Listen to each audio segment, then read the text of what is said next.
Assalamualaikum warahmatullahi wabarakatuh. Oke teman-teman, kali ini kita akan coba masak ini ya, gulai kurma Padang ya. Nah, ini sudah langsung saya masukkan, sudah saya tumis, sudah saya giling dengan minyak goreng.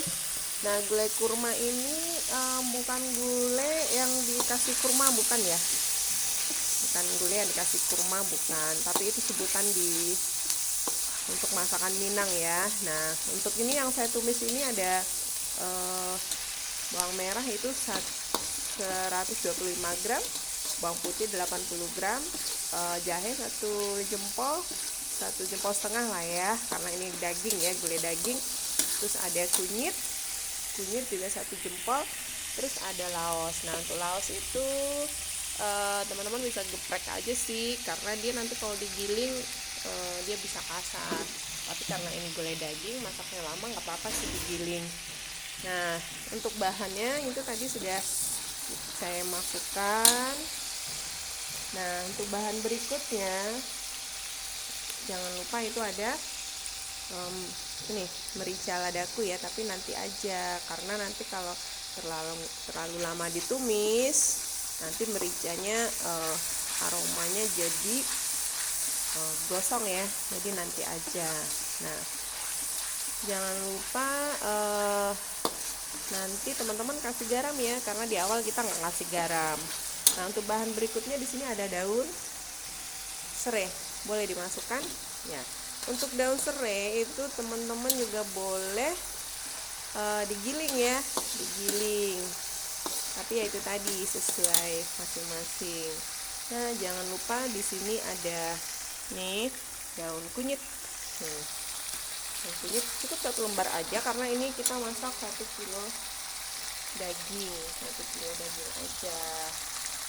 Nah, untuk 1 kilo daging, nah, 1 aja sih daun kunyitnya. Nah, bahan berikutnya yang pasti itu santan.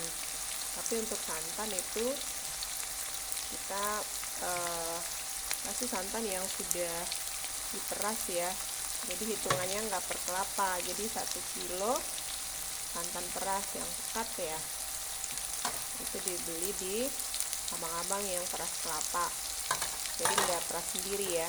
Nah, bahan berikutnya ini ada daun. Di sini ada daun jeruk. Daun jeruk di sini 1, 2, 3, 4, 5, 6, 7, 8, 9, 10, 11. Nah, kenapa banyak? Karena di sini kita masak gulai daging ya. Semakin biar aroma daun jeruknya khas daripada gulai daging. Nah, untuk daun salam sih sebenarnya nggak dipakai, nggak apa-apa.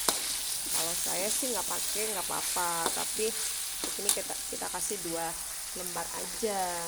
Nah, jangan lupa ini bumbu sop yang kasar ya, nggak digiling, tapi itu dimasukkan ke daging rebusan. Nah, daging ini boleh kita rebus, tapi boleh juga enggak sih. Cuman tadi saya rebus karena mau buang ininya. Kadang ada bau-bau ada darah-darahnya. Nah, nanti itu bisa mengotorkan gulai ya. Nah, apinya silakan dikecilkan,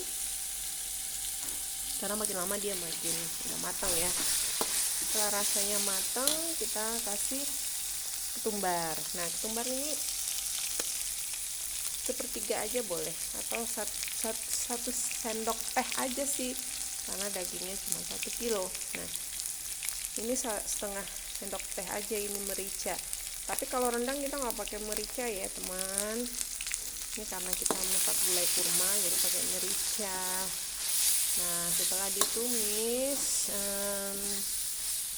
semuanya, garamnya nanti aja ya. Nah, baru kita masukin dagingnya yang ini ya, 1 kilo, kurang lebih 1 kilo. Nah, kalau beli dagingnya untuk gulai kurma ini boleh daging untuk kalio, boleh juga daging sop. Jadi bukan daging rendang. Kalau daging rendang dia karena masaknya nggak lama, nanti ini keras. nanti keras ya, ini kurang empuk. Nah, kita tumis dagingnya.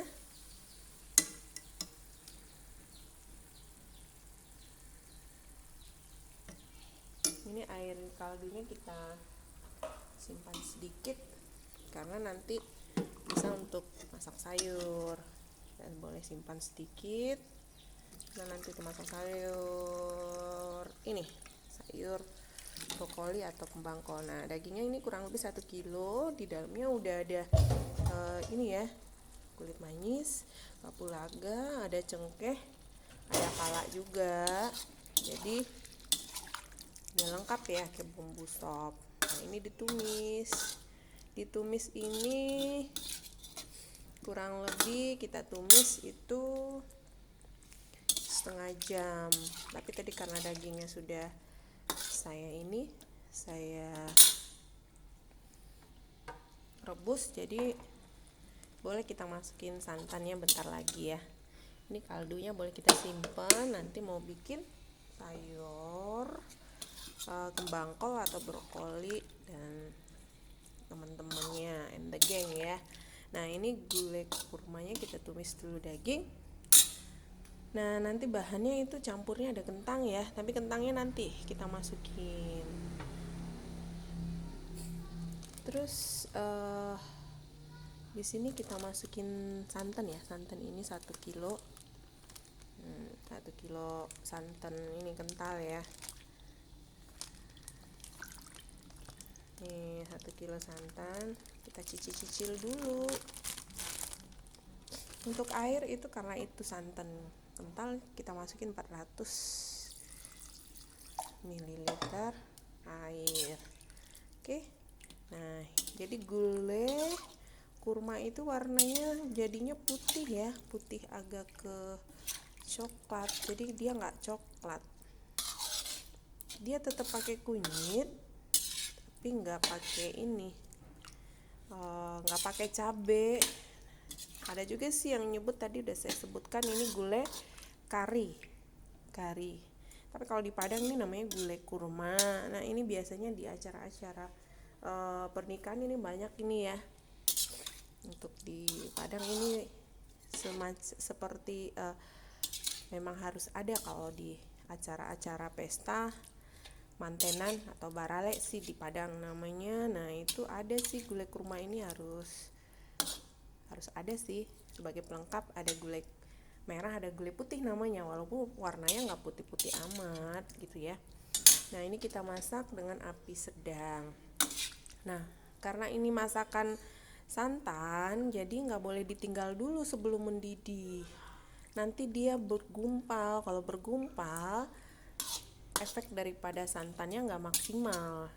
Jadi mungkin ada teman-teman yang masak gulai, kok ini ya kurang gurih ya. Iya, santannya itu harus kita diaduk-aduk ya, diaduk sampai dia mendidih. Nah, ini gulai kurma Padang. Kalau teman-teman ada di sini, nih aromanya udah wangi banget ya, aroma daun jeruk, aroma merica yang ditumis sebentar, merica lada ya, lada putih ya kita masukkan. Udah wangi banget. Nah, nanti biar ini nggak gosong, kita tambahkan tadi. Jadi ini airnya 400 ml aja. Jangan terlalu banyak, nanti nggak maksimal ya. Maksudnya jadi kalau gulai daging itu santannya harus kental ya teman-teman. Kalau di Padang itu atau di Minang itu, gulai yang di Minangkabau itu harus kental ya santannya. Harus ini kental santannya ya. Santannya harus banyak. Nih, kita biarkan ini sampai mendidih ya. Nanti kalau kita tunggu sebentar, ini sudah mulai ada riak-riak kecil seperti ombak di laut dangkal ya. Ini udah ada riak-riak kecil. Nah, ini dikacau, tetap diaduk.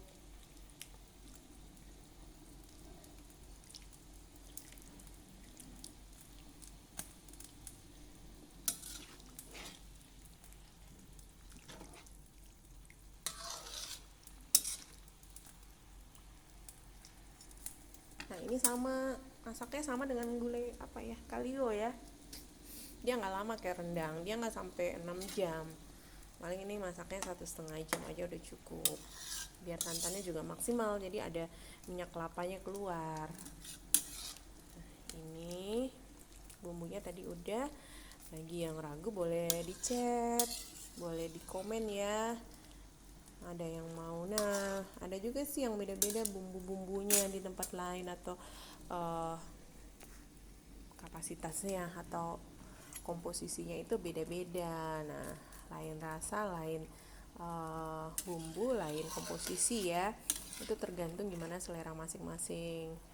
Nah, kita coba ini masukin garam ya.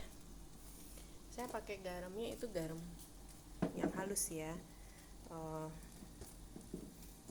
Jadi kalau bisa sih garamnya itu yang seperti Dolphin, Revina, Indomaret yang kemasan begitu, karena garamnya tidak bikin pahit ya. Nah, garamnya tergantung mereknya apa dulu, tapi saya kasih segini aja. Oke. Nah, jangan sampai mendidih, dibiarkan nanti ini merusak citra rasa, jadi harus diaduk terus.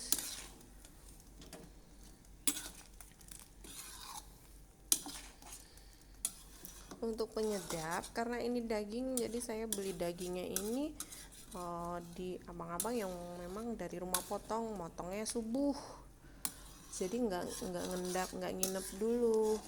Nah, jadi gurih ya, dagingnya baru banget ini, nggak daging yang udah ngendap ya. Jadi saya nggak pakai penyedap, nggak apa-apa sih, karena ini udah gurih banget nih dagingnya, karena wangi, udah wangi banget.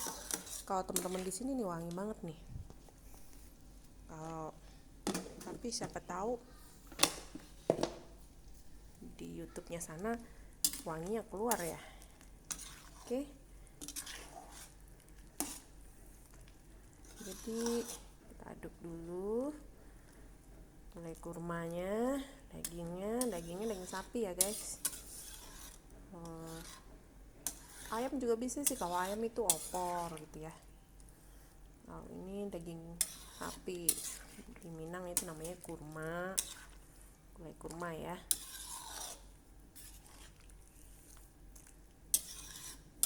Nah, ini dimasak kurang lebih 1,5 jam, tergantung kompornya ya. Kalau pakai kayu mungkin lebih cepat. Jadi kalau dulu tuh kalau di pesta di Minang itu, di Barale itu masaknya pakai tungku kayu guys, jadi aromanya khas, jadi nggak sama dengan yang kita pakai di gas ini. Seperti rumah makan kok beda yang mana di rumahan ya, karena dengan tungku kayu itu aromanya khas, enak sih, seperti barbecue gitu aromanya ya. Oke, ini udah mulai. Santannya ini kalau untuk gulai biasa sih udah bisa disantap ya, tapi karena ini gulai daging butuh waktu untuk melunakkan santannya. Nah, jangan lupa ya guys, ini campurnya enak banget nih pakai kentang, tapi kentangnya nanti ya, karena nanti kentangnya meleleh, lihat daging kecepatan itu kalau dimasukin. Jadi nanti kalau udah dagingnya pasti empuk, baru kita masukin kentang. Oke guys, nah itu gulai kurma. Dan jangan lupa nanti santan ini kita masukin seperlunya. Kalau rasanya kurang ini tambah lagi ya, tapi saya kasih 1 kilo ya, biar gurihnya meresap, jadi enggak jadi ini santannya pekat ya, gulainya gurih. Nanti kita tambahkan. Oke, terima kasih, sampai ketemu di menu lain. Assalamualaikum warahmatullahi wabarakatuh.